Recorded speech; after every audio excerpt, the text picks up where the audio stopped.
All right, well, this is just your weekly reminder that we post every Tuesday at 5 p.m. on Spotify, Apple Podcasts, and YouTube for the full visuals. You can now go follow us on all of our social media platforms, Instagram, Twitter, TikTok, Facebook, at Nothing But Controversy. You could also go follow our new little YouTube page called NBC Clips, where we post some of our best content in like shorter clips. And go to our Instagram page and click the link in our bio to have access to all the links to our different social media platforms. This is Nothing But Controversy. Four guys on a podcast and we're talking about sports. Four guys on a podcast and we're talking about sports. Nothing But Controversy with Matt, Dawson, Cam, and Shaner.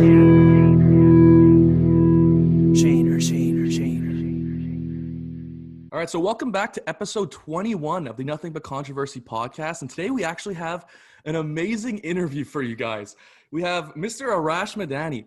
He's been working with Sportsnet for about 12 years now, which is unbelievable. Has amazing accomplishments, just like the 2017 George Gross Award for Top Sports Broadcaster of the Year in Canada. Like, that's an amazing accomplishment. This man has covered amazing things like the Summer Olympics, the Winter Olympics, the Super Bowl, the World Series, just amazing things like that. Can you just tell me a little bit about your journey getting towards here? Well, now I'm at the top. Now I've reached Mount Rushmore. On episode 21 of the Nothing But Controversy. That's it. Man, great to be with you guys. It's crazy, man, because it doesn't feel like that long ago, but 20 years ago, I was sitting right where you guys are, dreading the wait for exams and just thinking about what the heck I'm going to do when Bishops is done, and kind of went on a little journey. I've lived and worked in Montreal and Ottawa and Calgary and Winnipeg.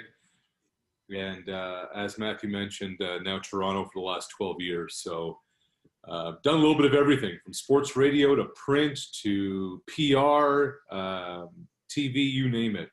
Done a little bit of everything, and it's kind of helped me get to episode 21 today. That's it. I know Cam wanted to bring up the Blue Jays and some sports bets, so let me know what you think about that. Yeah, so obviously quite the journey for you. Some great accomplishments, but I want to jump right in here. It was just a few long months ago when you spoke to my class with Dr. Pratt, and you were passionate about where sports betting in Canada was headed.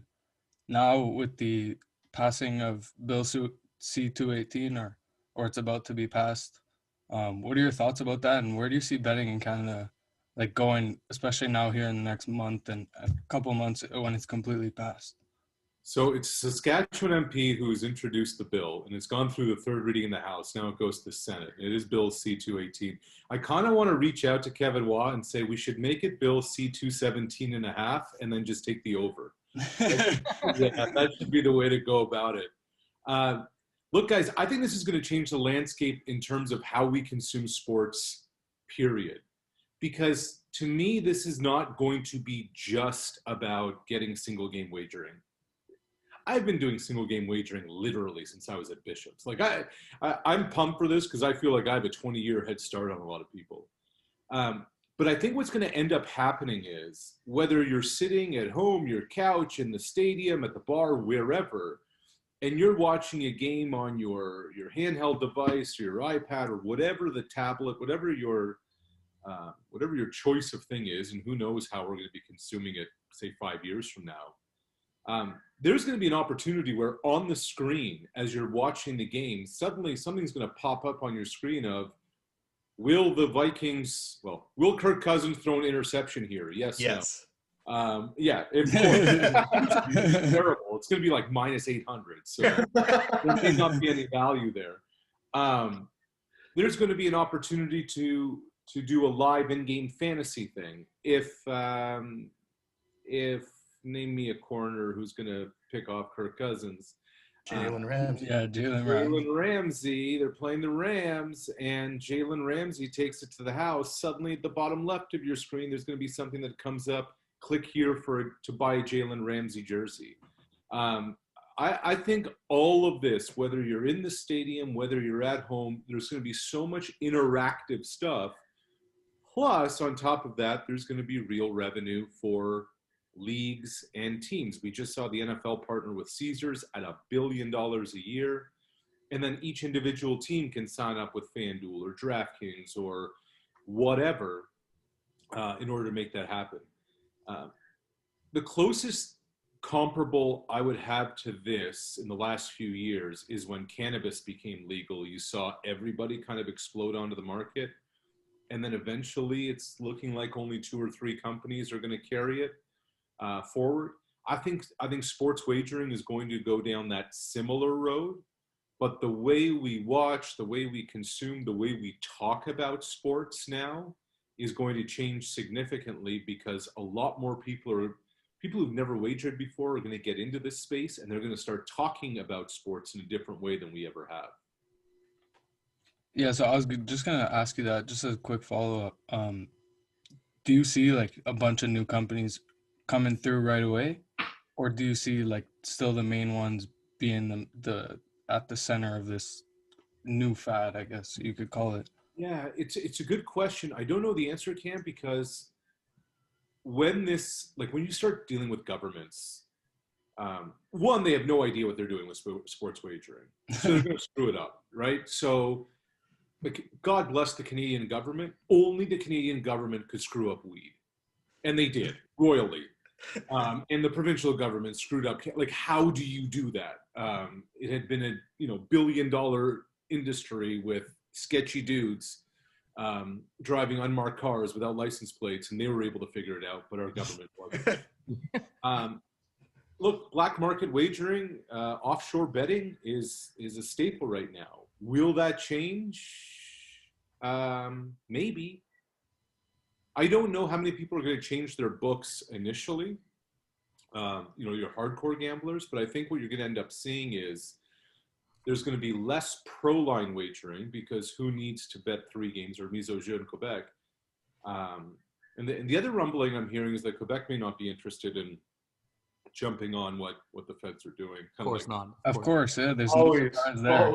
kind of like what they're doing now. Yeah, I'm talking to 4 guys who've lived in the province for a while. Yeah. So I don't. The answer to your question is, Kim, I don't know because I don't know what the rollout is going to be, but I bet it's going to be clunky. I think we can all rest assured that that's how it's going to shake down. Fair enough. Now, obviously, Arash, like you said, you're a betting man. We're all Canadians. Canada's baseball team, obviously, you cover the Blue Jays, religiously. If you are a betting man, are the Blue Jays going to make the playoffs this year? Whew. I think I would have to say, well, first of all, it depends what kind of juice I'm getting in that bet. If it is, I would have to say at this stage, because they're just a little below 500, they'd probably be around plus 200, plus 250. I actually think that's decent value to take them. They've somehow managed to get through the first month of the season unscathed, without Springer, missing Teoscar for most of it, having very little production at the plate, having Bichette be a disaster in the field, Pearson on the injured list, Romano for part of it on the injured list, not really having a closer, blah, blah, blah, blah, blah. So they've gotten through the first month without finding themselves, 5 or 6 games below 500 on a low trajectory. That they went into the Trop and actually won a series for the first time in 2.5 years, I think is actually impressive because, as John Gibbons used to call that place, it's the House of Horrors. But besides, none of the Yankees are shit right now, but they'll figure it out. There's too much talent there, and I think the Red Sox, this is not sustainable for Boston. I just don't know how many teams in the American League are really playoff caliber. Oakland's on fire. Yes. Twins should be okay, I guess. White Sox are kind of there. who else really jumps off the page? Like, to me, the arms race is in the National League. You look at San Diego, you look at, Atlanta's struggling right now, but I think they'll be fine. You look at the Dodgers, of course. I'm worried. Like, I think where the real talent in baseball lies is in the NL. I think the Blue Jays could sneak into October, but only if I'm getting plus 200 or better. I like that a lot. I know, Shane, you had some other Blue Jays specific questions. Shane of the group is, as you can see by his hat, is definitely the biggest Jays fan. So Shane, I don't know if you wanted to jump in and talk about that a bit. My first question actually isn't about the Jays. You were just saying like the playoff teams in the AL. Obviously, Seattle started off really hot, but they do that kind of every year. Do you think that they think like this could be a year that they make the playoffs and make a run? No. Okay, that's what I thought. Look, on top of everything, over 162, talent trumps all, and pitching depth is the most important thing. I don't think Seattle has either, to be quite honest with you. That's what, like Minnesota, under the radar, signing Shoemaker to a 1 year, $3 million or something. Happ just went 7 hitless innings. They have pitching depth. Pitching depth is what my concern about the Jays is right now, is what they're doing to their bullpen. Their bullpen is what's kept them afloat, which is great.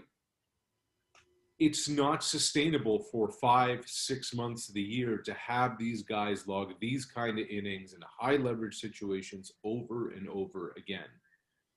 Now, Max looks like he's going to be a guy who can give you 6 a night. Ryu looks like a guy who can give you 6 or 7. Robbie Ray, I still don't know what we saw last weekend, like 48 pitches through 2 innings, yet he went 5 complete. I don't know what to kind of make of him. But as good as it is to have 2, maybe 3 starters and then go 1 bullpen day, they need a little bit more than that. So I think at some point, if they continue to kind of hover around a conversation, the Blue Jays are going to have to go trade for a pitcher. Mm-hmm. But if we were going to have this conversation, guys, by August, the Mariners aren't in the conversation. The A's might be. But follow the pitching. Follow the quality of pitching. And in the AL, in the NL, it's just who's going to win, 14-12. It's awesome. It's Roadrunner baseball. All right, my next question, now we're kicking it back to the Jays. Obviously, you talked about George Springer. We haven't seen him yet, but what does that have, like what kind of impact does that have on the team going forward, having a guy that's been there through all those long playoff series that he did in Houston? Well, I think short term, they finally get themselves a leadoff hitter, which they haven't had all year. Simeon's been struggling. Bichette admitted to us something like a week ago, 10 days ago, that he was pressing a little bit. Everyone's trying to do too much. And I think Springer will when he first arrives. This always happens with free agents. When they sign a big deal with a new team, they're trying to impress everybody. But when things settle down, say by mid-May, or say even by Victoria Day, where we hope Vlad will actually be in the lineup this year, he's going to set the table for you. And he's going to be somebody who offers a calm. He's somebody that in the locker room, in the clubhouse, guys can go talk to. He's somebody who's understood situations. He's somebody that is willing to help another teammate. And as you mentioned, Shane, man, he's been there and done that, like World Series MVP. But it's just going to take a little while to get there. Like, I don't view spring training as real big league games. This dude hasn't taken a big league at bat since last October. Yeah. And by the time he gets back, it's basically going to be May. So there's going to be an introduction period, so to speak, into this thing. He's going to help lengthen a lineup that needs lengthening. And I think he's going to take a lot of pressure off a lot of guys who are trying, like outside of Vlad, nobody's really played well. So maybe this can just kind of help everybody take a little edge off as they go about it. All right, and just one more question. Yeah. They obviously made those 2 runs in 2015, 2016, right, with Donaldson and Bautista and them.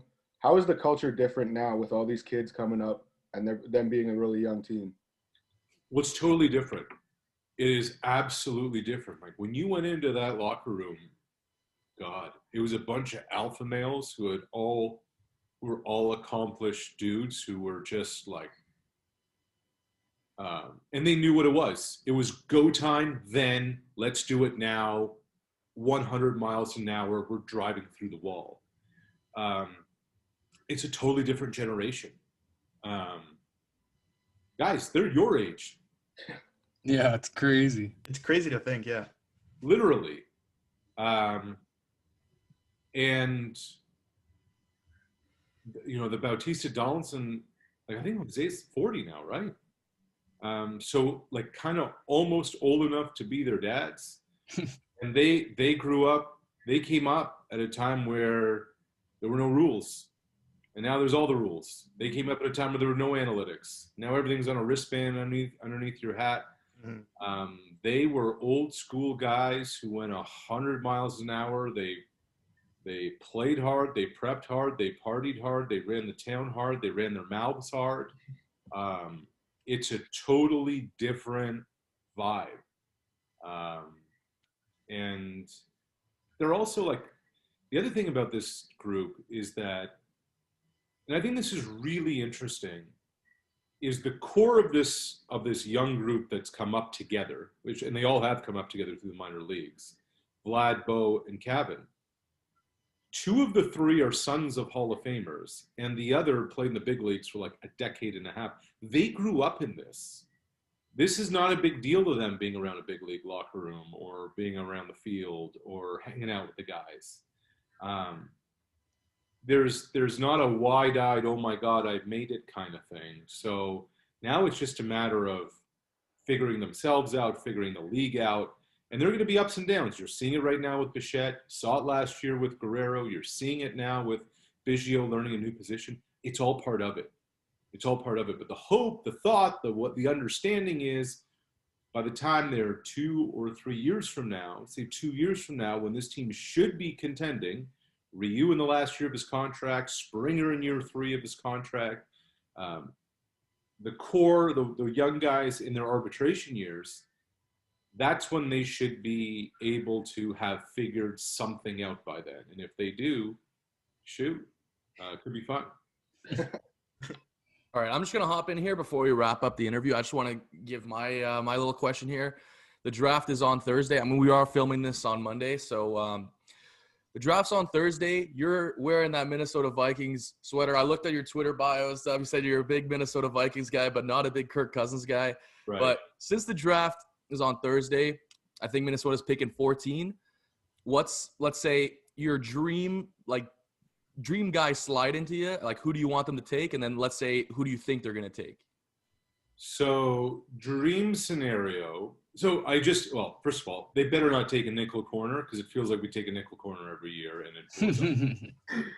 And dream scenario is they trade up to 6 from Miami and take Kyle Pitts out of Florida.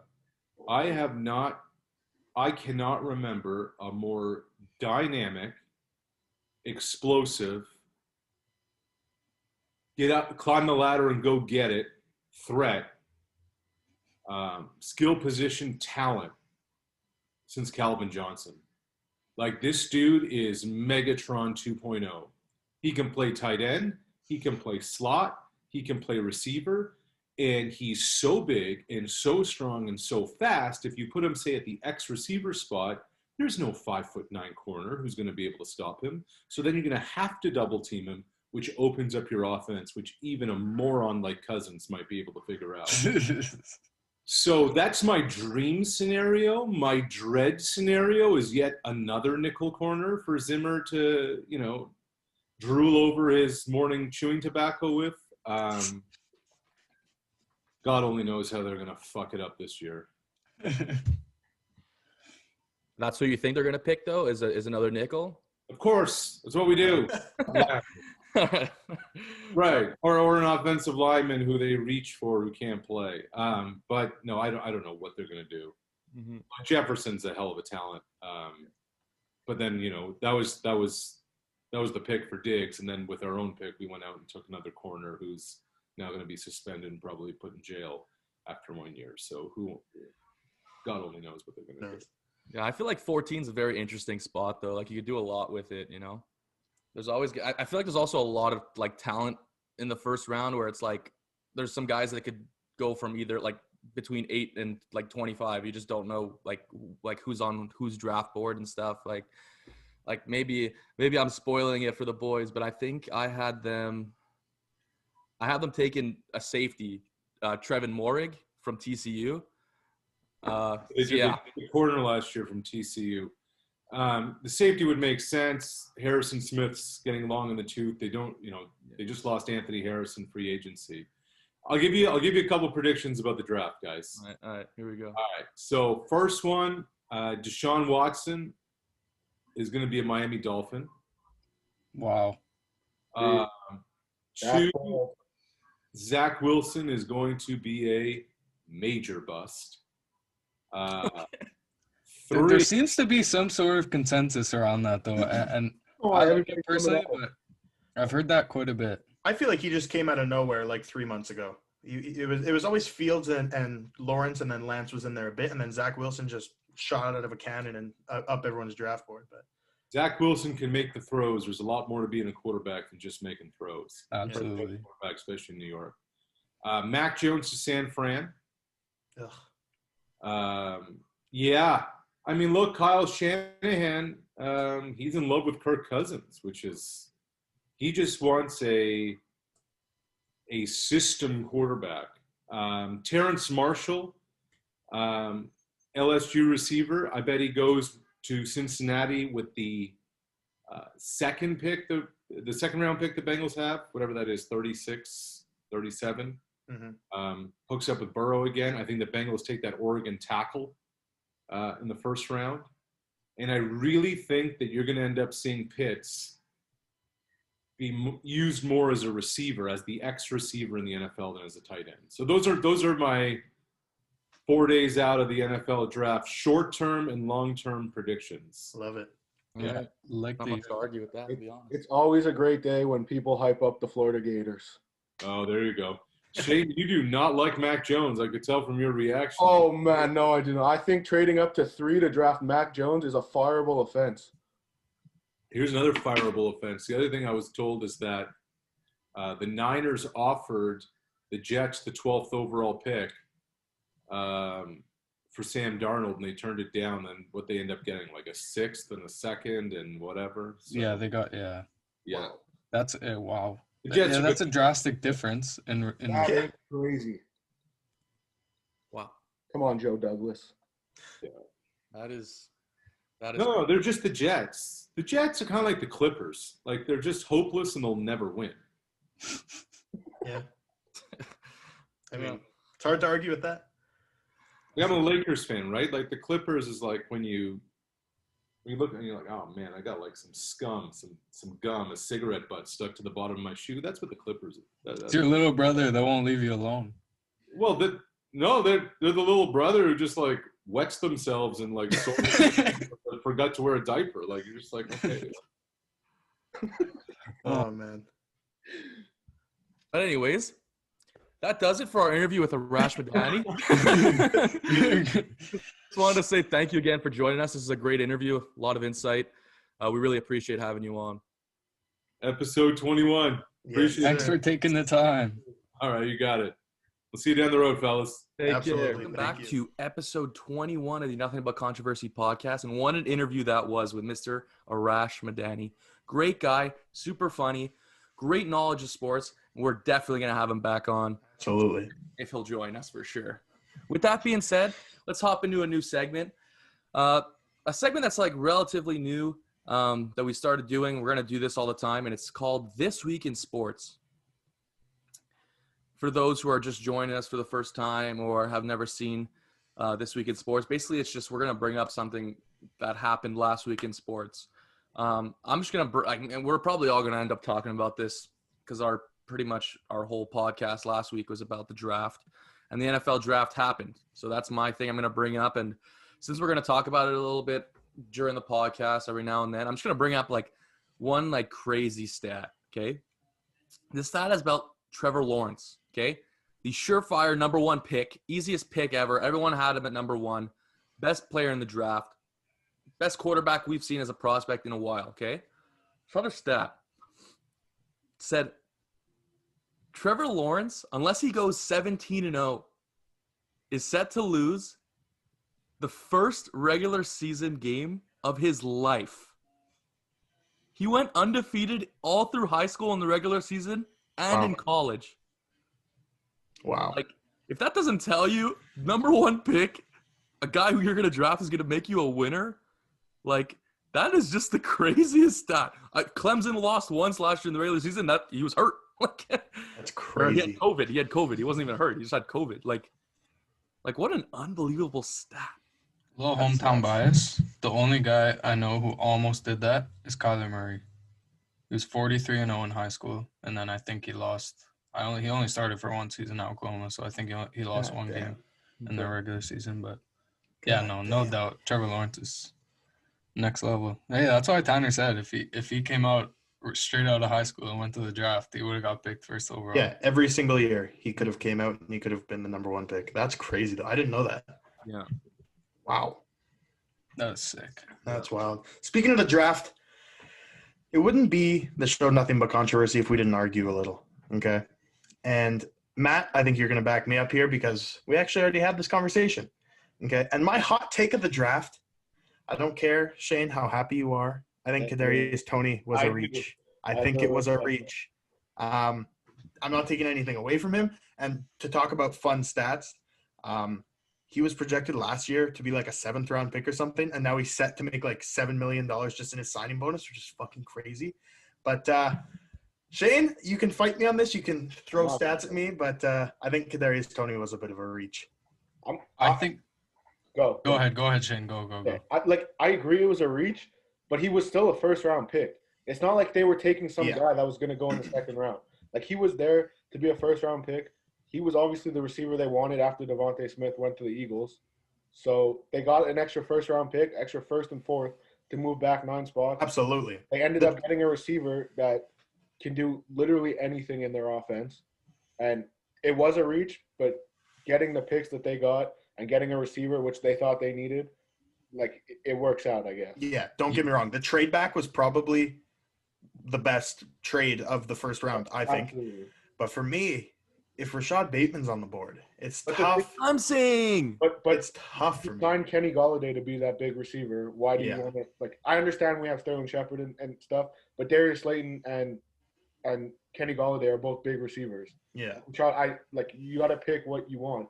And at that point, they wanted a guy who could do everything instead of another big receiver. So it makes sense. Yeah. I think it was necessary. I thought there was better players in the draft, regardless of like receivers. Okay, well, they wanted a receiver, so they took a receiver. I guess, but like they need a corner. I think they need a corner more than a freaking receiver. They don't. There also wasn't a first. There wasn't. Yeah. I mean, I don't think they need a corner like that. They don't need a corner desperately. Caleb Farley has a bunch of injury concerns. Okay. I know Urban Meyer isn't successful in the NFL. He's never tried it out, and we'll see what happens. But he said that he was whatever heartbroken. Yeah, exactly. That Kadarius Toney wasn't there at 25. So to be fair, if the Giants really wanted him that badly, taking him there was their only solution. So it is what it. We'll see how it pans out. Like we can say all this stuff about. I think the biggest reach of the first round though was Travis Etienne at 25. That's what I was gonna say. I think it's a great pick for the Jags. I don't know if it's a great pick at 25. Reuniting Etienne and Lawrence is sick, but first of all, you don't need him. You have James Robinson. Yeah, that's the only thing I would say. I forget which analyst said it, but he literally said that's a slap in the face to James Robinson. Which it is, absolutely. Absolutely.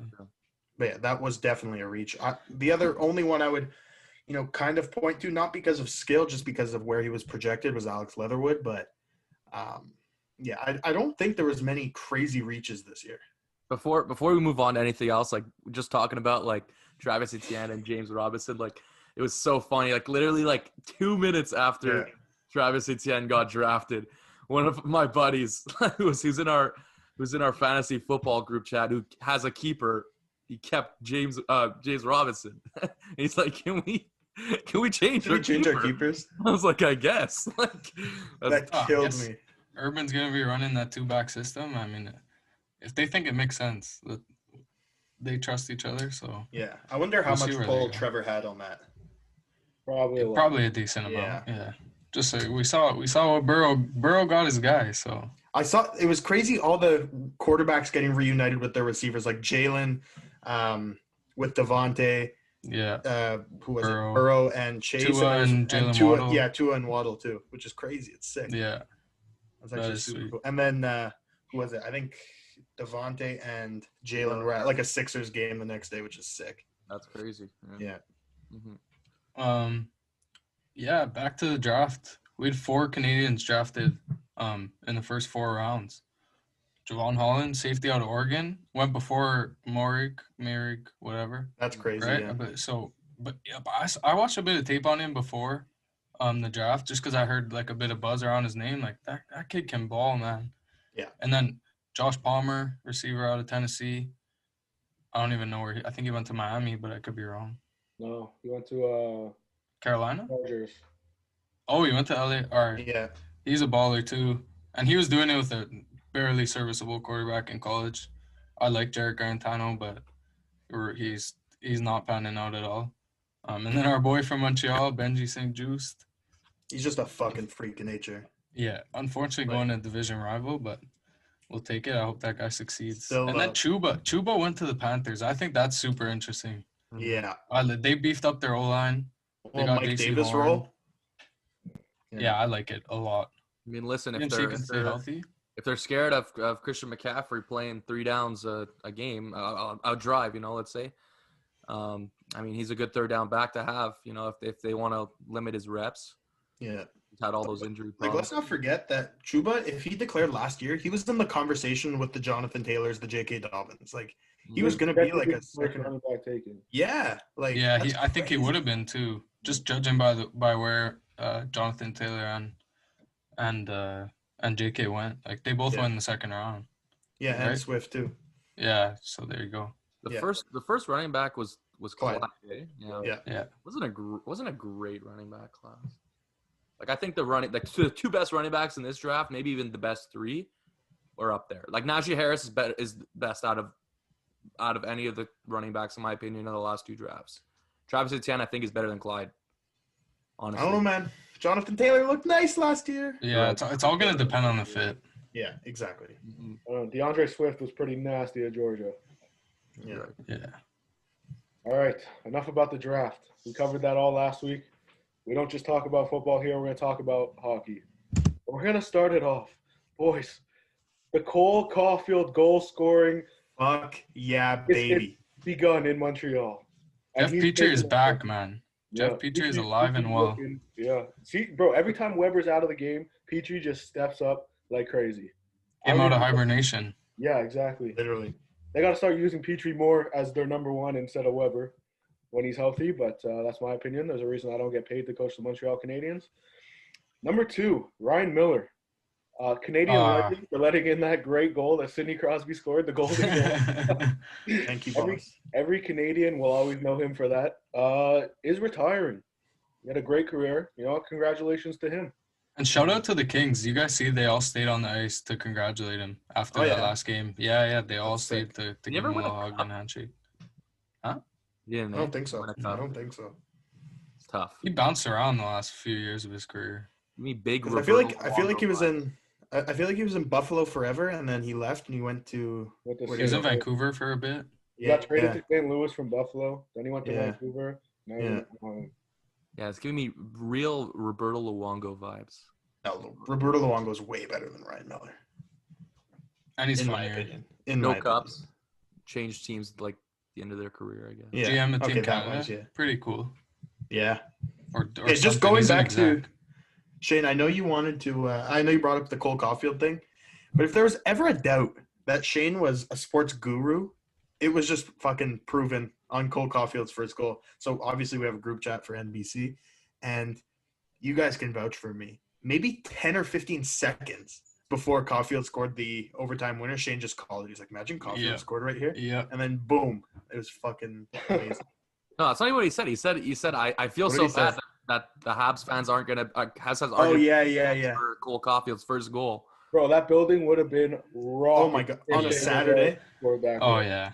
on a Saturday, it would have been Especially nuts. the way they've been playing, that was just such a huge energy boost. They hadn't won 2 in a row in like the whole month of April or something. Crazy. Yeah. I mean, it's a sense, but still a huge dub. It's still, the way they were playing, the way they were looking before like 5 minutes left in that game, they didn't deserve to win that game. Yeah. And now Calgary's down for the count, so that's they're always down. good to see. And let me tell you, Montreal might end up in third. It's going to be tight. They're tied on points right now, or is it they're down? They're down 2. They're down, yeah. But they Do they have played, any games both in of them hand? play tonight. Okay. Winnipeg And the has Habs play 10. Toronto. Yeah. Right. Long story short, Cole, come on the show. We'd love to have you. But That'd be nice. Absolutely. Shane, you got any more hockey for us? that's all I have for today, friends. All right, well, just quickly, I don't want to spoil any upcoming segment, perhaps even the next segment, but it's tough to go by This Week in Sports not talking about Aaron Rodgers and the shitstorm that's going on in Green Bay. I don't know if you saw Devontae's tweet from today, Yeah. but he was like, appreciate what you have while you have it or some shit like that. Like, imagine he left too. Like, oh, my God. Someone said that's exactly how the Stephon Diggs situation Yeah, I saw that started. too. He I saw tweeted that something too. similar, and then Exactly. as we knew it, he was gone in a couple months. So Yeah. Yeah, well, with that being said, let's go into our question of the week.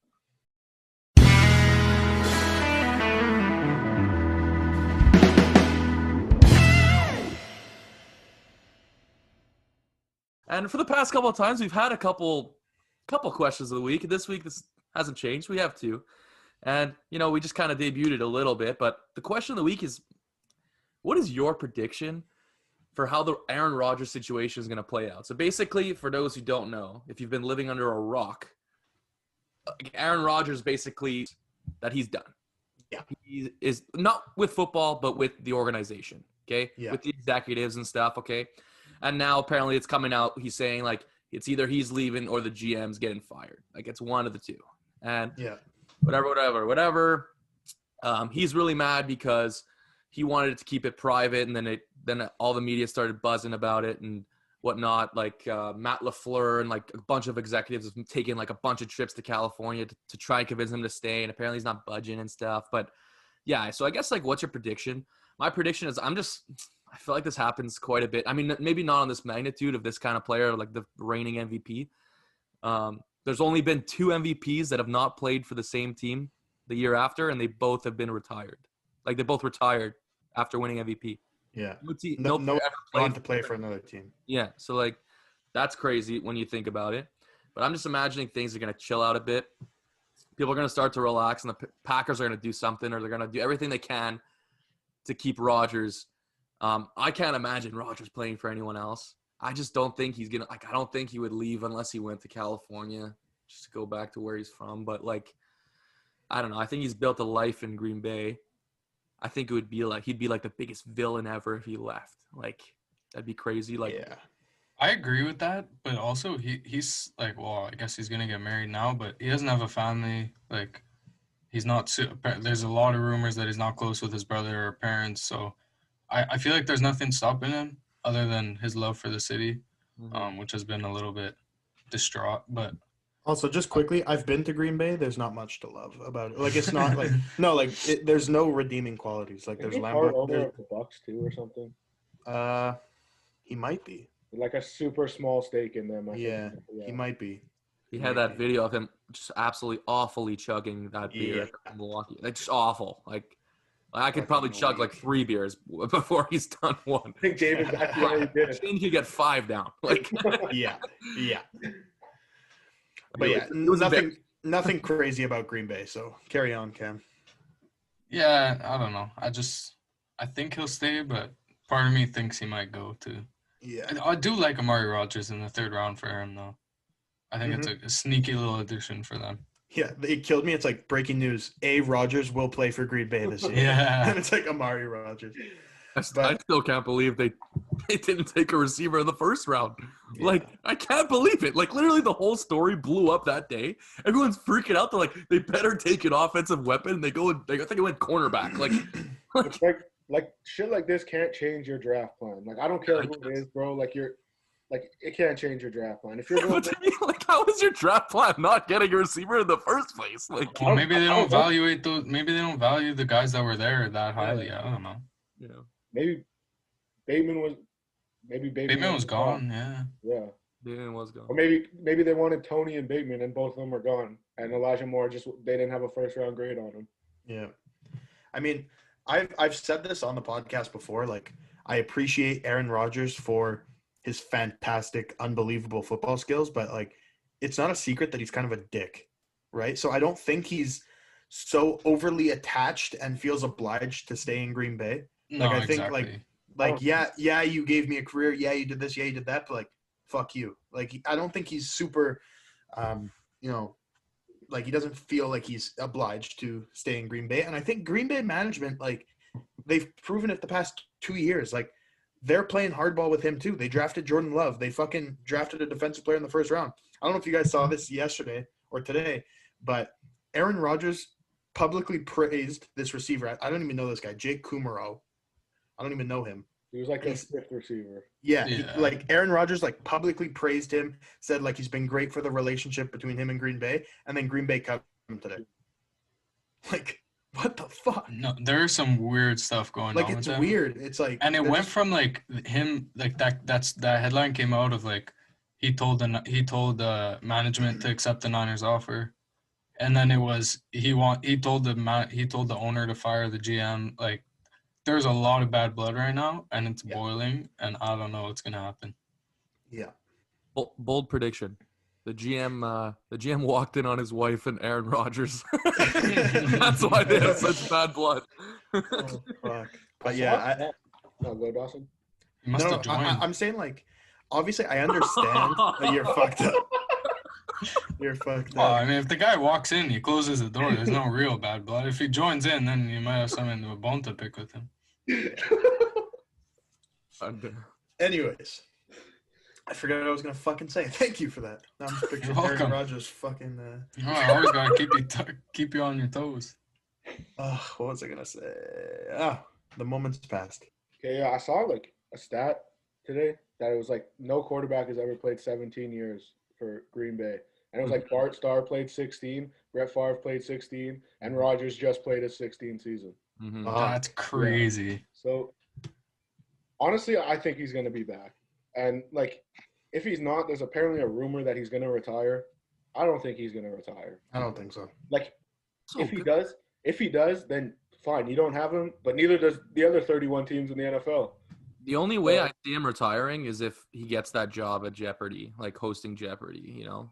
And it's not like they're not ready if he retires. They drafted Jordan Love for a reason. I was gonna say they played the long game too at the same time. I know it was hardball with Rodgers and trying to like keep him in shape or whatever, but that might have been a good move if he does retire. So go. Yeah. What's your prediction then? What's gonna happen? He's gonna stay. Me too. I think he's staying. Yeah, same. All right, so we're we got a question of the week unity here. So if he leaves, we're all dumbasses. All right, let's move on to our second question of the week. And Shaner came up with this one. I kind of like it. Ooh. Yeah, I was walking on the golf course and I get a text and he's like, can we add this? I was like, yeah, let's do it. So the second question is, should college players, I guess any NCAA athlete or just football players you're talking I about? mean, I was talking about football, but I guess we do anything. Let's just say NCAA athletes. Anyone that declares and goes undrafted, should they be allowed to go back to the NCAA? I say, why not? Okay, it helps the schools get their players back. Okay, if they are losing big guys on their team, whatever. If they're seniors or whatever, they're juniors, I guess, and it allows the players to understand like where they went wrong. Like maybe they'll get the draft grades and stuff, and people will be like, you're not strong enough, you're not fit enough, and they can work on it, or like your hands need to get better. Like, we didn't draft you because we have this concern. They could work on it for another year, so it helps them go back and get drafted the next year as a better player. Like, to me, like, betting on yourself, and if you go undrafted and unsigned and you're just fucked, like, I think that's just brutal. Like, it's, like your career could almost be over if you don't get drafted in the CFL or something. Absolutely. Like, it is brutal, and I say, why not? Like it just benefits the colleges, it benefits the players, and honestly, it benefits the NFL teams. Like, if you're getting more pro-ready guys. Yeah, exactly. Like, if you say to a guy, we didn't draft you, we were going to draft you in the 6th round, but then we watched some more tape. We saw this. We didn't like it. Improve it. If we see it better on the tape, maybe we'll draft you next year. Maybe like guys will get better, you know? Like, and I think guys going undrafted, going back to college and playing another year is gonna make them better. Like, it's gonna make them. It's gonna give them more experience. Like, and it's gonna give all the guys in the locker room a look into the draft process. They're gonna say, "Look, the scouts really look at this, that, whatever." But unfortunately, as fucked up as the NCAA is, because it's really fucked up, this isn't just a rule that can like toggle on and off, you know, because there's going to be things like, oh, when you declare, did you sign with an agent? Because then if you signed with an agent, technically you're not eligible for the NCAA. Did you sign any endorsements, any sponsorships, whatever? Because then you can't play in the NCAA. Obviously, that's changing and that's evolving, but it's tough. But for the betterment of the players, for the betterment of the teams, for the betterment of the leagues, I think absolutely. Like, why not? Like, I don't see why not. But unfortunately, it's a lot more than just, you know, a switch that can be flipped on and off. I agree. I think it benefits NCAA more than anything. Like, they're getting these guys back, and guys who are declaring for the draft, they're not no names. Like, we all know, like, for the most part, we know who these guys are. So it definitely helps them. Obviously, it helps the players. But let me ask you guys a quick question, just because, you know, we like to add a little controversy. Would you rather go undeclared and go back? I mean, I guess if you're Alabama, Clemson, the big schools with the best of the best coaching and facilities and everything, but let's say you're outside of the Power 5 as a football player. Would you rather go undrafted and get a shot on do you think you'll improve your game more on a practice squad? I understand that your career could be over and you could never crack a team eventually, or would you rather go back to college and take your chances improving your game in college? I'd rather take my chance. In the NFL or going back to college? Going back to college. Fair enough. Yeah, I would go back to college too, because What do I have to lose? like if I can make a practice squad last year, I could probably make a practice squad next year, and this just gives me another chance to go out and actually get drafted again. Also gives you the extra year of experience. That's it. 100%. That's the side I was on. I just wanted to see if someone else would flip. We saw how many people go from 1 year, like Dawson said before, Kadarius Toney, 7th round pick. He just went 20th overall. Yeah, absolutely. Joe Burrow was what? A projected 5th round the year before, and then became the 1st overall pick, had probably the greatest year of a quarterback in NCAA history. Yeah. Like, you never know. And even like this year, especially with those guys opting out because of COVID, like Jamie Newman before this year was projected to go first round. He went undrafted, signed with the Eagles. Because it sucked because he transferred to Georgia, and I was like, okay, he'll have a sick year, you know, and then opted out, and that happened. Yeah, but I'm pretty sure he showed out at the Senior Bowl. Well, he started off pretty bad in the week because he was rusty, but he got better as the week went. But like going from first round to undrafted, like should be able to go back and play and prove what he could do. Yeah. It depends. Like, not for nothing, if I'm someone like Dylan Moses, I'm probably not going back to Alabama because I can probably walk onto a team and make the what is it, 53, 52 man roster? 53, yeah. Yeah, I can probably make that roster if I'm Dylan Moses, but like it depends. It really depends. Fair enough. Just wanted to throw that in there. Yeah. Are we good? We're good here? Yeah, I'm great here. All right. Let's move on to another segment that we do every week. That's our bold prediction of the week.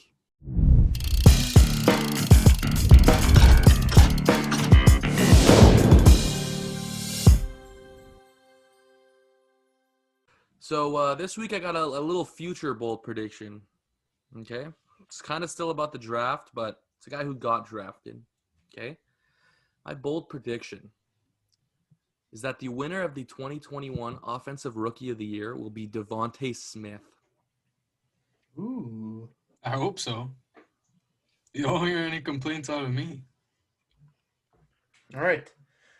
My bold prediction is that all 5 quarterbacks we saw drafted in the first round will be week 1 starters.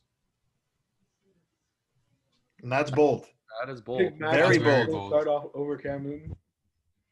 Shane, it's bold. I don't even know. I think Mac Jones. I think Mac Jones will play before the year's done. Yeah, I think so too. Same for Trey Lance. Look, do I realistically think it's probably? No. I wasn't arguing with you. I'm just saying, like, definitely, if I had to put money on it, all 5 guys will start a game this year. I For think so. sure. You know At what? I one point, respect you, Dawson. This Thank guy you. went bold. And you know what? We all hated on can we touch on this for 1 second before I get to my bold prediction? We all hated on the Niners taking Mac Jones. I hated it because of the trade, and I personally didn't really like the fit. How good of a fit do you guys think he'll be in New England? I think it was. I personally really like it. I I really think it's like the it. perfect spot for him to go. Yeah, I think it definitely was. we're gonna talk about this later, though. Last year proved that Josh McDaniels doesn't know how to use a quarterback like Cam Newton. He needs a pocket passer, and that's exactly what Mac Jones is. Yeah, I think they're just gonna load up on weapons. But anyways, my bold prediction, I guess it'll fall into next week, is that the Habs will finish third in the division. Oh baby, that would be nice. They're gonna go on a run. Let's I go. would rather It's play. time. Right now is the time. You get hot right before the playoffs. Let's go. And they've been so good against Edmonton this year. Like, there's, Exactly. That's what I'm come saying. on, that's all the motivation you need. I'd All much right. rather play Edmonton than Toronto right now. Let me tell Fuck you. yeah. I'm speaking it into existence. All right. Bringing back my future bold predictions, ladies and gentlemen. Taylor Hall will not leave Boston in free agency. Ooh. He will sign a 5+ year contract in Boston. Wow. Do we have a We've dollar seen figure? it before. Dollar figure, probably Roughly. over $8 million a year.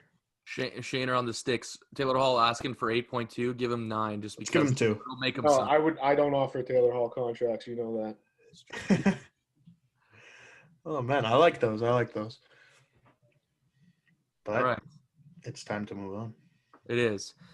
We're going back to a segment we haven't done in a while. And it's a segment we like to call Think Fast.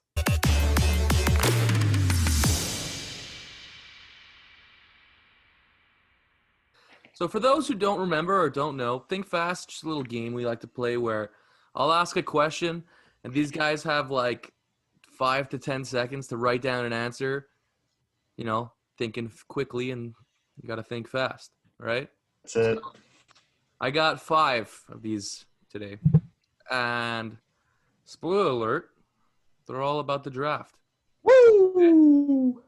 So think fast, question number 1. What was your favorite pick of the draft? Can we add ours? It does it have to be first round. Doesn't have to be first round. Absolutely not. So what was your favorite pick of the draft? Any team, any round, any selection. No, I was gonna say Jared Patterson, but he didn't even get drafted. Crazy. Let me know if you guys can see this. Okay, you ready? 3, 2, 2. 1.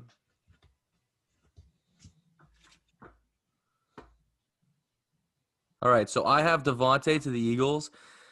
Dawson has Kwity Paye to the Colts. I forget where Trey Sermon went, to be honest. He went to the Niners. That's who Shane has. And Great pick. Benjamin St-Juste is what Cam has to the Washington football team. The other thing I'm going to say is, listen, he was my favorite player in the draft, and he got drafted by a team where I think he's going to end up being their number 1 guy. And like I said in my bold prediction, he's going to be the offensive rookie of the year. He's going to torch the NFC East. He got drafted into a division, I guess, that's kind of on the come up, but they were the worst division in football last year. He's going to torch the Giants for 250 yards both times he plays them.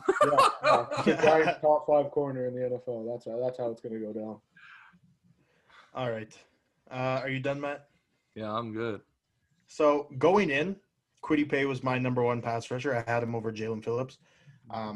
So when I had the chance, or when the Colts had the chance to take Kwity at 21, I mean, I was super pumped with that. Obviously, special shout out to all my Canadians, especially Ben. Obviously, I played against Ben a lot, so that was awesome to see. In 3rd round, like, I think he went to a good team, awesome defense. I think he's really going to thrive there, so shout out to him. But I got to go with my boy Kwity on the Colts. Yeah, I just went with Ben because, when was the last time we saw Montreal get drafted? I don't think ever. Never in my lifetime. Like, that was – I don't think we understand, or we don't necessarily feel the magnitude of that now. But if he becomes a starter, like, if he's a day 1 starter, this is going to be crazy, like, for Canada. So, but I'm going to throw in a little curveball because I didn't get to think about it for that long. Think fast. Ronnie Perkins. I knew that was coming. They got him at 96. I saw him as like a second-round grade. Obviously, missed a few games last year. Obviously, I'm an Oklahoma fan. I watched a lot of this guy. I think he's going to be a great fit there, even if it's just like a rotational pass rusher kind of role. I think he'll be really good.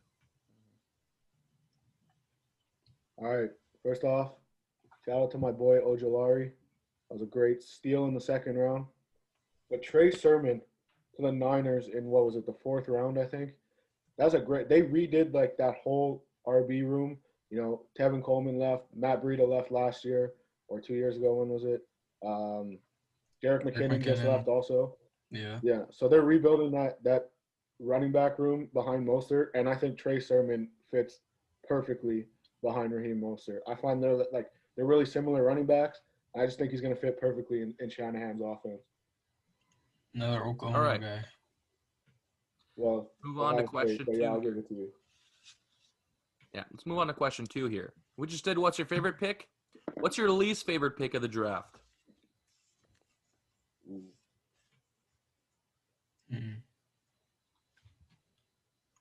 Fuck, I don't even have one. That's hard.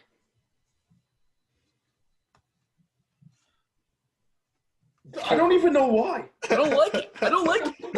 Why? I don't like it. What did he do to you? All right, just quickly before they argue, Matt has Kadarius Toney going to the Giants. What did he do to you? It's not even that big. It's not even that deep. To me, it's just like, I first of all, I thought there was maybe 2 or 3 better receivers on the board. Rondale Moore, Elijah Moore. There's another guy, but Every team had Rondale Moore ranked as a second-round receiver. Every team. okay. This is me talking, okay? Okay, I'm quickly lifting up my I sign. personally think that there were better players on the board than – okay, so Travis Shane, Etienne. what'd you have? I had Etienne. Really? You guys say what you had. I didn't see. Oh, I had Michael Parsons. I had to Jamar Dallas. Chase. Yeah. I hate the pick personally because I don't want to see Michael Parsons in Dallas at all. That was a guy I really wanted in Philly. So, anyways. Look, I was super adamant in last week's episode that I think the Bengals should draft an O-line, and they let me down. They took the receiver. So that was my least favorite pick just because I was very, very adamant that they take Sewell, but they didn't. Yeah. All right. Is it you guys good? You guys want to talk? Wait, I know we were on live. I'm focused on Kadarius Toney right now. I know we were on live, but how surprised are you guys on a scale of 1 to 10, let's say, that Jalen Waddle went at 6? I was very Not because of his surprised. skill or anything, but just like where it was. I thought they were taking Sewell for sure. I think it's like it's great to pair him with. Me too. Yeah. I thought they were going to take Sewell, but I'm not surprised because I saw a lot of mocks where the Dolphins had I think I saw more mocks with the Dolphins taking Waddle than Devontae Smith. So, but yeah. Fair All right. Question 3. I'm not over this. I want to hear this. Talk about my boy. Kadarius Toney? Yes, I want to hear it. You just said what I had to say. It's not that deep. Who else was ranked higher than him? Like as players? No, receivers. Like I don't know. I said the 2. Like I said that I thought that those 2 were Rashad better. Bateman was on the board too, man. At that point. Yeah. Rashad Bateman, but we already talked about Rashad Bateman. Oh yeah, Rashad No, Bateman but too. Matt said he had 3 players and he only named 2 because he forgot the third one. I was assuming it was Rashad We Bateman. talked about Bateman at the top. We talked about Bateman at the top. They didn't need a physical big receiver. Elijah Moore, Kadarius Toney could do more in an offense than Elijah Moore can. Like Elijah Moore's a better receiver, but Kadarius Toney could do more. All right. I'm just saying, stop the hate. Kadarius Toney, I love you. Jason Garrett is going to the only ruin reason why you're saying Kadarius this Toney is so with the badly. Jason Garrett is absolutely going to ruin Kadarius Toney. Oh, I can't wait. I cannot wait to see I'll it. always Too. have the memories of him torching Alabama's defense. That's all I need. Torching them to a L. Oh, you know what? I'm going to add to my favorite pick. The Eagles signed That was the best Trevon game Grimes of college. as a UDFA. Oh, that's Shane, I know you like that I one. saw a video of him absolutely mossing Pat Surtain in that game this morning. See, like, that's a guy that And might I have was gone tired. back. That's a guy that might have gone back to Could have college. gone back. I wish he was back. Moving on. All right. Let's move on to question 3 here. So we did what's your favorite. We did what's your least favorite. Now, what do you think was the best pick of the draft? Take that as you want, but what do you think is the best pick? Isn't this our top 5? Okay, let's say besides Trevor Lawrence. Okay, let me erase. 'Cause that's probably the best pick. Like,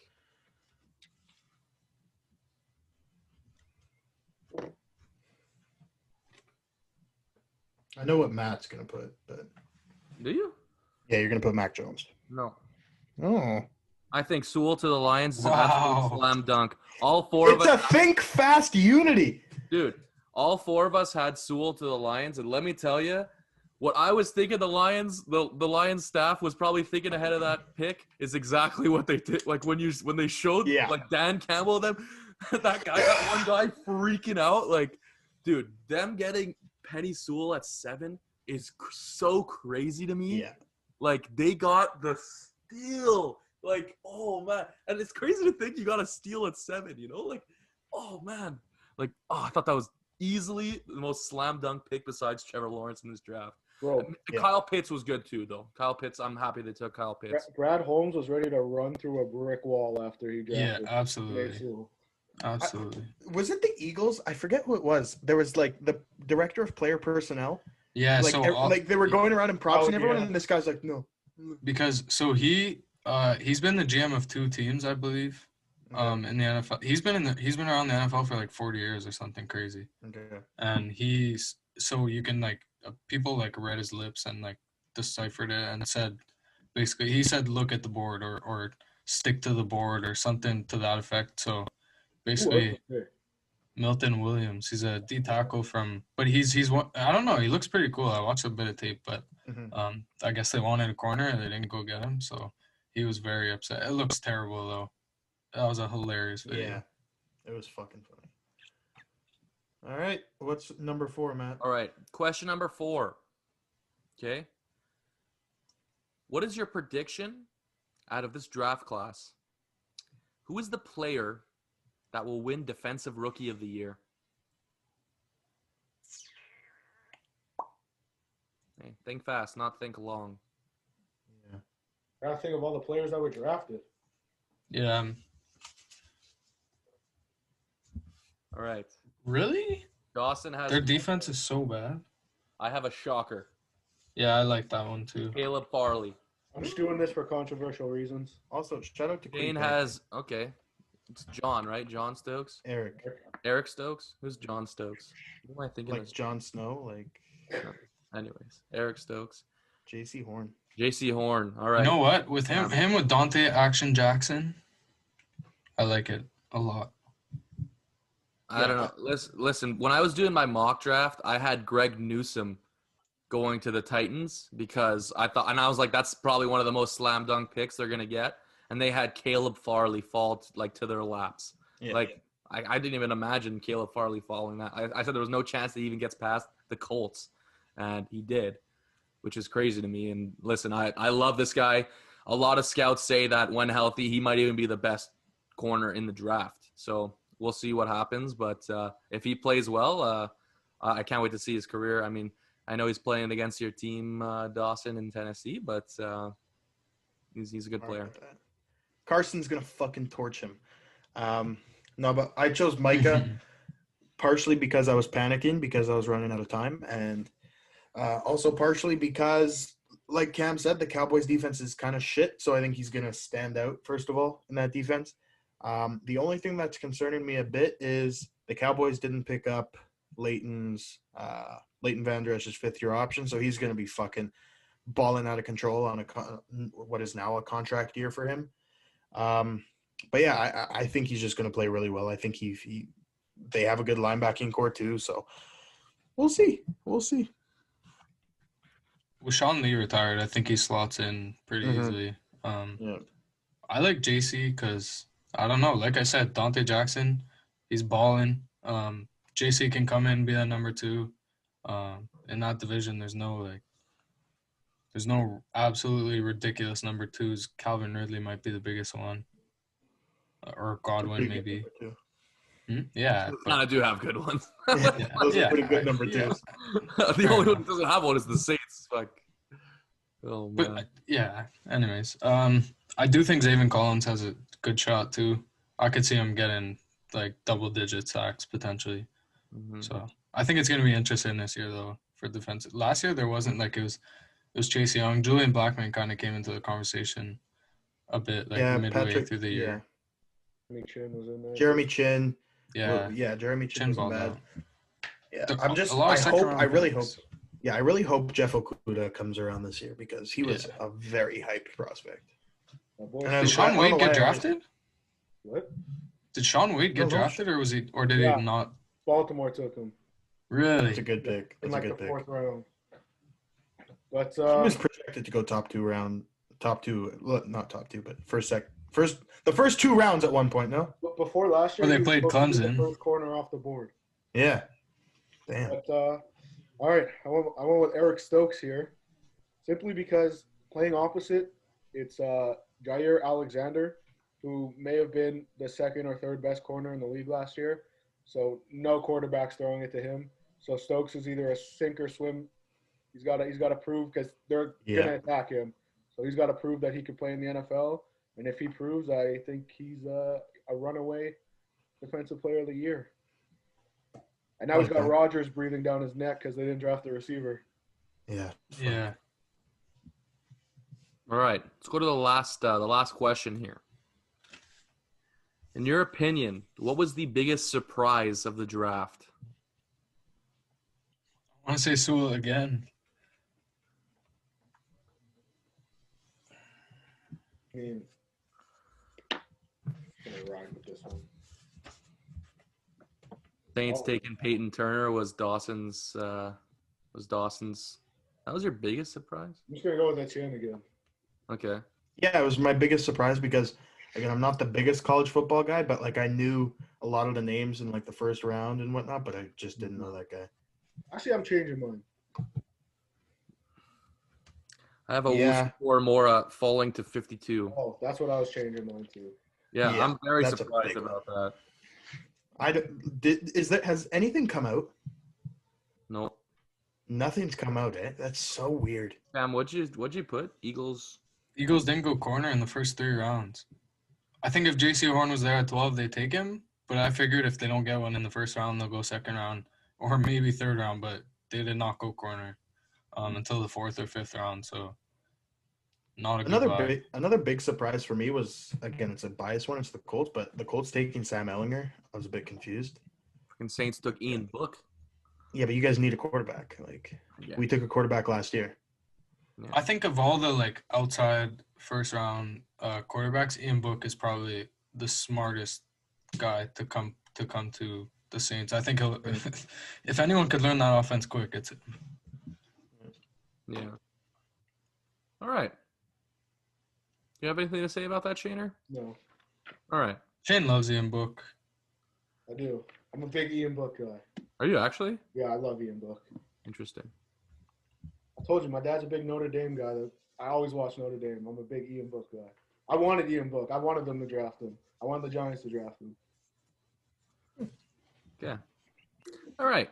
Well, that does it for Think Fast. I kind of liked it. Let's move on. We're going to move on to a segment that we all love. It's a little segment that we like to call NBC Trivia.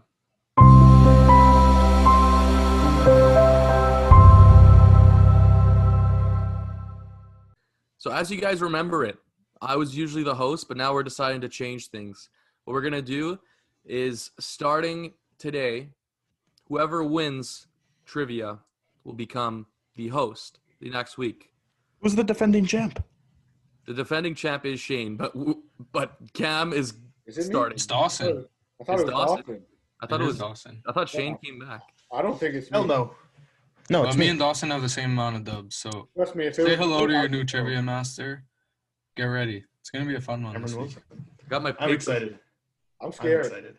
So Okay, I don't wait, have hold on. I don't have the papers with the answers on them. I just didn't feel like wasting a bunch of paper, but I'm just going to lie to us. We're all going to Very take fact-checked. guesses, and he's just going to lie to us. We're all good. very That's fine. fact checked. I'm excited. All right, you guys. Don't We're let me going down. same format: 3 NFL, 3 NBA, 3 NHL. All right, and remember, Cam, you have to count us down. Let's be strict with the time this time around. Oh yeah, we're gonna do that. Oh, No, like not crazy strict, but like. All you right. have 3 seconds to write your answer. If you know it, you All right, know let's it. go. If not, you don't. Yeah, that's I'm nervous. First question comes out of the. We're gonna start with the NFL. Oh, Put your football Oh, thinking God. hats. I am thinking so caps scared on. right now. All right. Who's the only player in NFL history to return a pick, a punt, a block punt, and a fumble recovery for a touchdown in their career? Only one player has ever done it. Who is he? I don't Got know it. this. I got it. 5, I'm very confident. I'm Got one. super 3, confident in this one. 2, 1. Go. Let me see.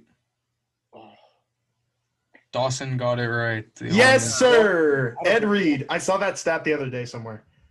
NFL stats on Twitter. Early read. All right, so Cam, make sure to mention what everyone has. So So after question 1, Dawson has 1. Matt I and Shane. meant like what we had on the card. Oh, so Matt and Shane had Dion. That was a great guess, though, honestly. And then Dawson had the right answer with Ed Reed. The defending champ comes out hot. Question 2. This one's going to surprise you guys. Who's the first quarterback to throw for 400-plus yards in 3 straight games?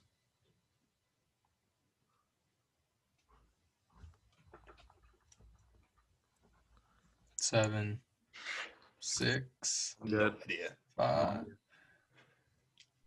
We got any guesses? Throw them up. Matt had Drew Brees, Shane had Brett Favre, and Dawson had Jameis Winston.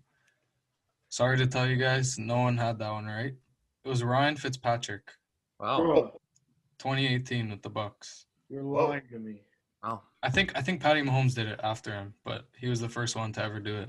You could have given me about 300 guesses, and I don't think Fitzpatrick ever would have crossed my mind. That's exactly what I thought when I saw the stat, and I was like, okay, I want to challenge these guys. All right.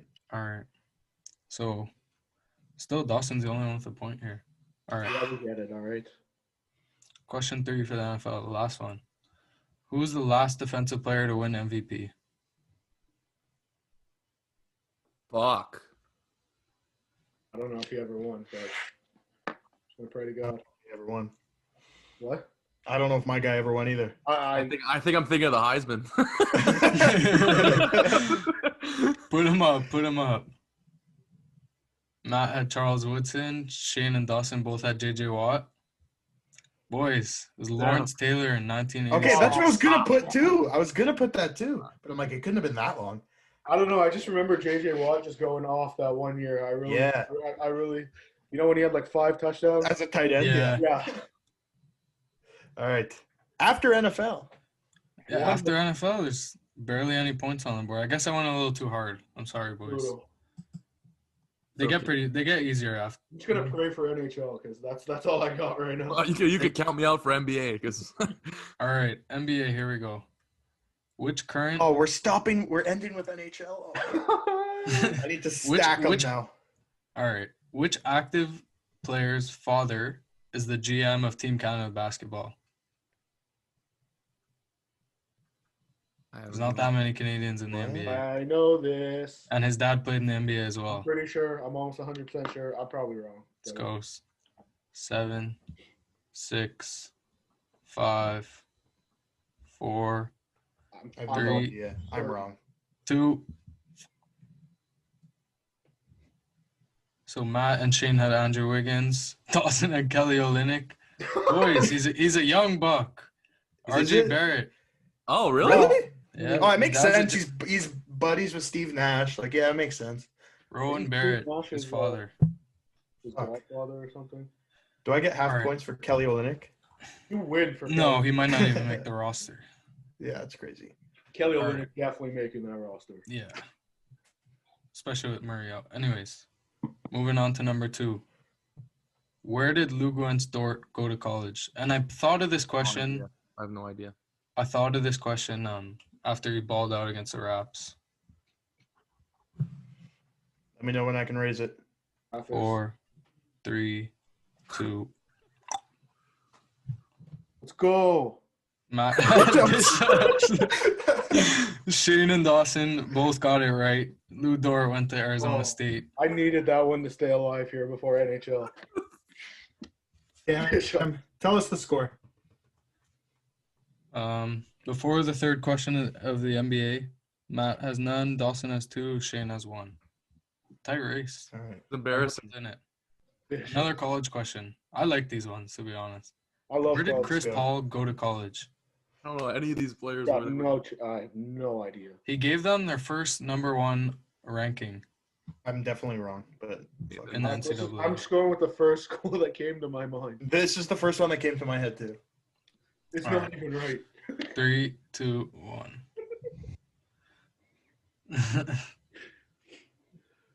Matt had Utah, Shane has Oklahoma, and Dawson has UNLV. He went to Wake Forest. Oh, I never would have gotten that. Never. Damn, boys. All right. Basically, I made these way too hard. I'm so No, sorry. this is good. This is good. I am hurting right now. All right. So My after ego's the the NBA, biggest fit ever. Dawson is in the lead with 2 points. Shane has 1. Matt's yet to be on the board, but he will be after the NHL. Time to rally. Time to Fuck. rally. Fuck. You know, now that I think about this, Shane might go 3 for 3 here. Oh, What? baby, let's go. No. You guys should all get at least one of these, though. All right. First Okay. question in the NHL. Lock in. Patty Marleau just played in his, like, whatever. He just broke the record, right? 1,700 something Yeah. in the same draft year. Joe Thornton. Who drafted him? Who drafted Joe Thornton? Come on, boys. Come on, boys. No idea. Come on. Come on. Boys. 6, I hope I know this. 5, 4, 3, 2, 1. I know who he played for before. Let's go. Fuck. I didn't see what Matt had LA, Shane and Dawson had Boston. No idea. Boys are both right. Is that the one that we should have all gotten right? Hmm? Is that the one that we should have all gotten right? No, the next one is. Oh, man. Watch me get this one wrong, bro. No, you won't. You won't. Well, at this point, I'm gonna get it wrong. No, you'll Yeah. get it right 100%. Which NHL team had 3 consecutive first overall picks between 2010 and 2012? I thought for sure. If you didn't give me the dates, I was screwed. I didn't know if it had happened before, so I just wanted to say, you know what? I'm happy. The boys all got it right. I'm not Edmonton. happy because Dawson's going to win again. I just remember because of like the Taylor Hall curse or whatever. Dawson, how fast is your heart beating right now? Very. Because mine is going very fast. Okay, so I'm scared because if we don't, You I don't already have an gave you guys overtime? my Yeah, you did. tiebreakers, You my did. tiebreaker question. It's all Don't right, worry, all we're good. not going overtime. I'm ending this shit right here. Probably not. I'm so I'm ending this stressed shit right right here. All right. Okay, so the Atlanta Thrashers shut down, wiped off the planet of this earth. What? Yeah, that was terrible. Wiped off the planet Earth. All right. Who did they become? What city did Atlanta move to? now. Are you kidding me? I think I mean, is it? Yeah, I think it's this team. Dawson's definitely winning this, man. Congratulations, Dawson. Back to back. All right, the boys all got it right. Atlanta moved to Winnipeg, and Dawson is your 2 in a row. Fuck yeah, boys. Congratulations, friend. At least I got a couple here. But So that means I'm hosting trivia next week? seems like it. Oh, baby. I enjoyed that, except for planet of this Earth. I'm not sure what happened. Oh, man. No, Cam, you did an excellent job. Yeah, I agree. If Aaron Rodgers doesn't get the job at Jeopardy, you have my vote. Oh, No, that one hurt. I'll never take that from Trebek. All right. Well, Tough one. congratulations, Dawson. That's 2 in a row now. That's kind of crazy. Who would have thought? Who would have thought like a month ago that Dawson would be on a 2 trivia winning streak? And he went 3 for 3 in the NHL. It's true. Well, with that being said, let's move on to everybody's favorite segment, Top 5. You always do this. I know it's 10. That's 10. But it's 2 5s. Yeah. Okay. All right. I'm So for keeping this that in. week, what? I'm keeping that in. Okay.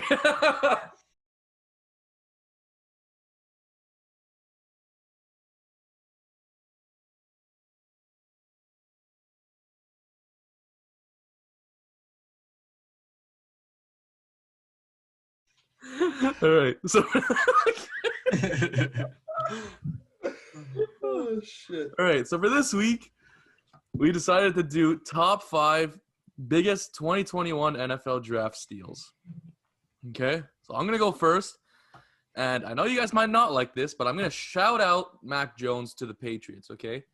And I got to say, I think the Patriots got a steal out of this because they got a guy to be their guy who was projected to be at 3 at 15 without trading anything, okay? So that in itself is a steal, okay? We all knew that the Patriots had interest in Mac Jones, and maybe they had more interest than we thought, and I guess they were banking on the 49ers like not taking Mac Jones, and I think they got their guy at 15, and I think Mac Jones is going to surprise some people, but whatever. Number 5, I have Christian Barmore going to the Pats at 38, okay? To me, this is a steal because I had him going at 15 or 16. I had him going in the first round. Maybe 15 or 16 was a little bit of a reach, but I think 38 is a steal. This guy's a dog. Number 4, I have Caleb Farley to the Titans at 22. A lot of people had him projected to slide, but in my opinion, that is a steal. That player is an unbelievable talent, and to get him at 22 for the Titans that desperately need corner play, I think that's a steal. Number 3, Justin Fields to the Bears at 11. I thought the Bears were easily going to have to trade into the top 10 to get Fields, and somehow they ended up with him at 11. They didn't give up much. They gave up a first and a third, but if you're trading up in the draft to draft your guy, giving up a That's first still a lot to give. for your franchise quarterback, That's not a lot really. to trade. That is a lot to trade. Okay. You can't say they didn't give up much. They got their guy, but they gave up a lot to get their guy. I think it was a bit of a gamble just because I don't think any of the picks outside of the first is a big deal. I mean, not at all. But the first, we'll see. But I agree, Matt. Like, it was a fair offer, I guess. Yeah. The Giants got a great return, though. This is hypothetical, but what if in 3 years Justin Fields is an MVP candidate and we're like they only gave up a first and a third? They gave up more than a first and a third, but yeah. It depends on the perspective, Yeah, Great for the Giants, maybe horrible for the Bears. Just to me, the way I see it is if you're trading up to draft a guy you think is going to be on your team and your quarterback for the next 15 to 20 years, let's say 10 to 15 years, I think that's not a lot to give up. I just don't think they. I think it was a win-win. It's a win-win for both. The Giants traded back. They got obviously a receiver they liked. Yeah. I don't think All you can lose. Number 2, I had him slated at number 1, but now I have him at number 2. I have Penny Sewell to the Lions at 7. Like I said before, I think it's hard to explain a steal at 7, but I've seen this guy's tape, and I think he's one of the best O-line prospects I've ever seen. And I think the Lions getting him at 7 without even trading is like a lottery. That is such a steal in my opinion.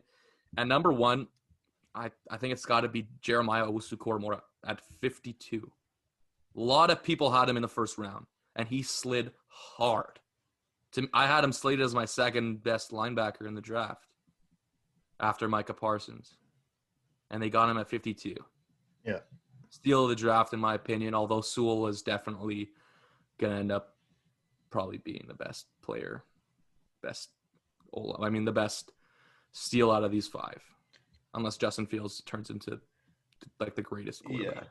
Okay, well, Matt, I'm disappointed to say we have an identical list -1. Okay. So at 5, actually, I want to give 2 special shout-outs. One, Christian Darrisaw to the Vikings at 23. I didn't see many, if any, mocks of him falling out of the top 20. I saw him going to the Chargers in almost every single mock I looked at. So shout out to him there. But number 5, I have Christian Barmore going to the Patriots at 38. Number 4, I have Azeez Ojulari, 50th to the Jets. The Jets. Giants. Giants. That was a great pick. That was a great pick. Yeah, it was. Great My pick. bad, Shane. I need some respect, Austin. My bad, Shane. My bad. Number 3, Justin Fields going to the Bears. Number 2, JOK going to the Browns. And then number 1, I have Penei Sewell going to the Detroit Lions at 7. Again, like Matt said, it's hard to justify a steal at 7, but he for me, prospect ranking, if there wasn't quarterback needs, it would be Trevor Lawrence, Kyle Pitts, Penei Sewell. So I think he was a top 3 prospect in this draft, and getting him at 7 is very, very nice. I love that. I think I'm totally on your page there in terms of like prospects and shit too. Yeah. Don't jump on me because I like to think of steal, and it's hard to like evaluate this if it's not for a few years, but I like to think of steals outside of the first round. Okay. Yep. So I still think there's like you guys said, like Sewell at 7's a steal for Detroit, but I went with guys who just like purely off guys who I watch in college and who I think will succeed and where they went. So at number 5, Tylan Wallace, receiver out of Oklahoma State. The Ravens got him at pick 131. I think he's gonna come in, has a chance to start. Like he's an impact guy. He's freaking quick. Yeah, not much more to say. At 4, Creed Humphrey to the Chiefs. He's like, to me, he's like a second coming of Jason Kelsey. Like he's an Iron Man. I watched him for the last 3 years at Oklahoma. Boy. Guy never missed a snap. Almost. He is a like, big fucking boy. He is. But Holy he's shit. he's an Iron Man. I like unless he breaks his leg, he won't be missing a game. You know. Yeah, 100%. I love that about him, and they got him in the 3rd or 4th round too. So, great pick for them. At number 3, like I said before, Ronnie Perkins to the Pats at 96. Really like that pick for them. I think he's a great fit. At 2, I actually have Amari Rodgers to the Packers at 85. I think he's going to be a big impact guy for them. He has a great work ethic. I think he'll have chemistry with Devontae too if he ends up staying. If Devontae's gone, don't expect him to be a number 1 at all. I could see him being more like a slot guy. Yeah. But at number 1, I'm with you guys. JOK to the Browns in the 2nd round. Absolute shocker. So, yeah, I think he might be the best 2nd round player in this draft.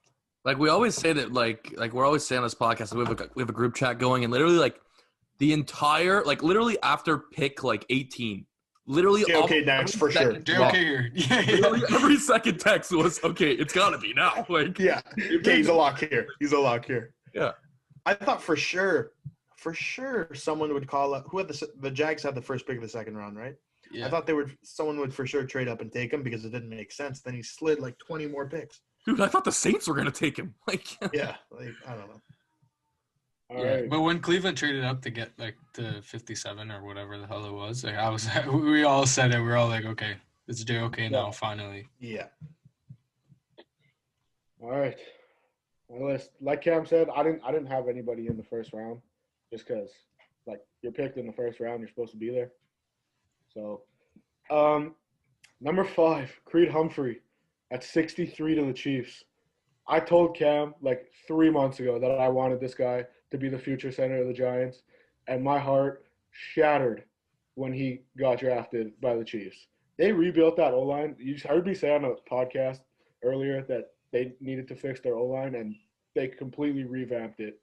Like, right now might be top 5 O-line in the league, and Patrick Mahomes is no longer running for 497 yards. 4, Christian Barmore. The reason he fell, I don't know if you guys heard, but before the draft, apparently he doesn't like being coached. I don't know what that means, but he was projected 1st round, and he doesn't like being coached, so that's why he fell. I saw something about right that before they get drafted. I saw something about that before the draft. Like, not that he doesn't like to be coached, but that he didn't really show up last year until the last like 4 or 5 games. And as soon as the Pats took him, I was like, okay, that might be a concern for the 31 other teams, but for Bill Belichick, like that's the least of his concerns. First of all, if Bill Belichick can't get him to show up, his career is over. Like if Bill can't do it, nobody else is doing it. Yeah. So that was probably the best fit for him. Number 3, it pains me to say that there's a Dallas Cowboy on this list. That's Jabril Cox. I was going to put him into.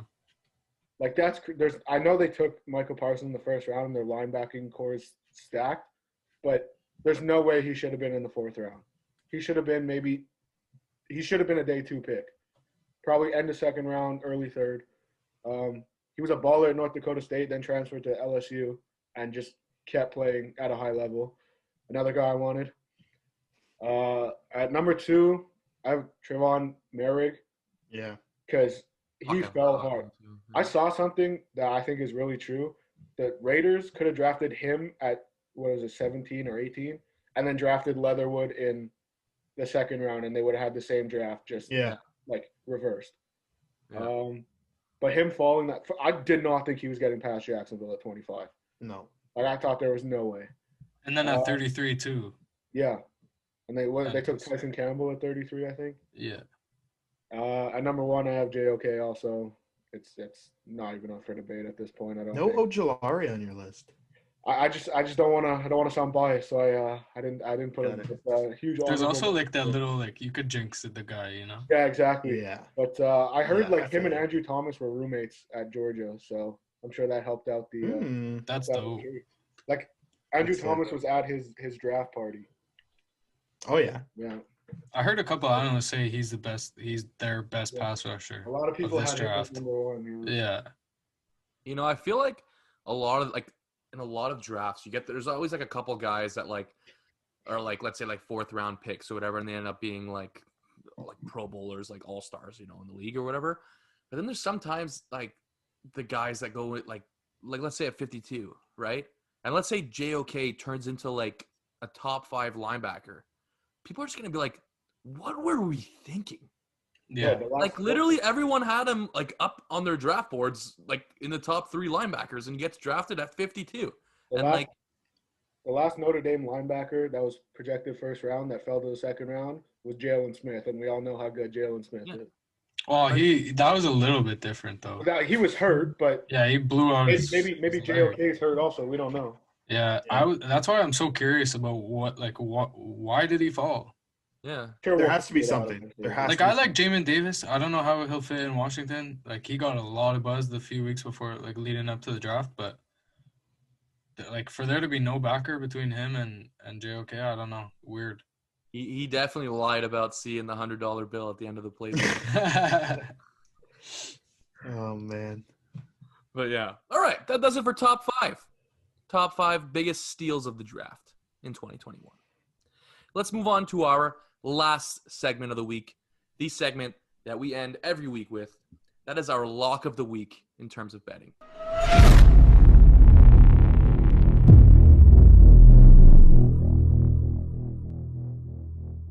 This week we talked a lot about football. Now I'm going to switch gears to football. Fuck you. Sorry. All right. That may have been the worst thing anybody's ever said. Respect. And I called Washington the Fire Ants. Oh, man. Oh, All right. But anyways, you guys know I'm a big Real Madrid guy. They're in the Champions League semifinals. Last week, they played at home against Chelsea in the first leg, tied 1-1. So now they play Wednesday at Stamford Bridge in Chelsea.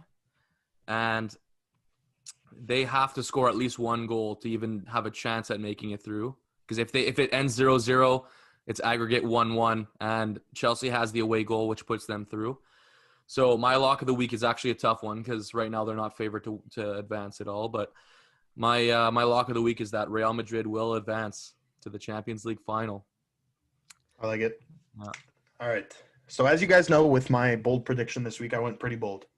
And I'm going to do the same with my lock of the week. It's going to be a pretty bold lock of the week.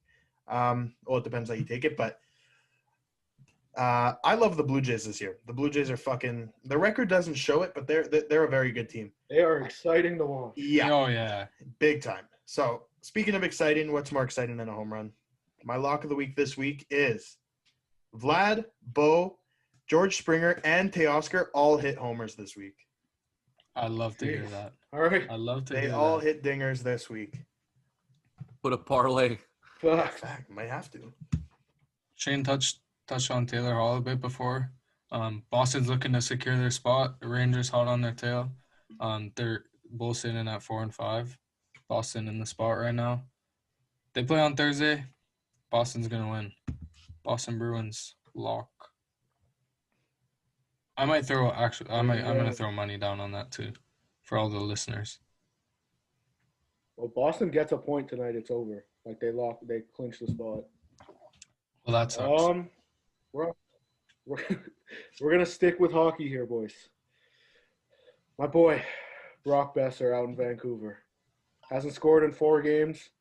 That will end Tuesday night against the Edmonton Oilers. He hasn't scored in 4 games. He sucks. Yeah, he also leads the team in points and goals, and it's fine. He's American. Shane. It doesn't matter. And Shane wants to take him on a date. Brock Besser, if you're listening, I will take you out on a date. Hey, just quickly, if you could date one male athlete, which male athlete would you want to date? LeBron James. Yeah, he would treat you so nice. He would. I I feel like don't we'd also even have a know. nice glass of wine together. Yeah, I don't like wine though. Feelings. Ray Rice. And that does it, ladies and gentlemen, for episode 21 of the Nothing But Controversy podcast. As Matt said at the beginning of the show, you can follow us on all social medias at Nothing But Controversy. Matt, do you have anything to say before we sign her off? Yeah, I mean, since you did my part, I'll do yours. Go and give us a like, and Shane will give you a kiss.